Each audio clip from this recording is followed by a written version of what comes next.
Энэ засгийн газрын хуралдааны 13 өдрийн тэмдэглэлд ийм юм бичсэн байна.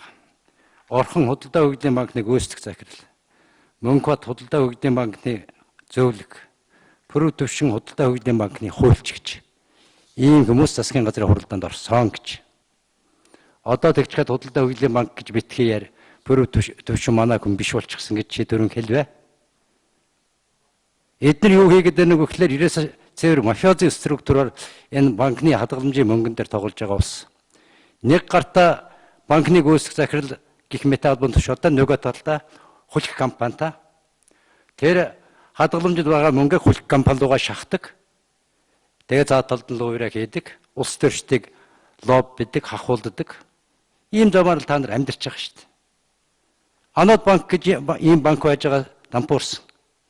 Бас баахан хувийн компани хажуудаа байгуулж байгаа тэрлүүгээ хадгаламж энэ мөнгө шахаж гаргаж байгаа зүйл нь унсан шүү дээ. Та нар ийм юм хийж байгаа шүү дээ.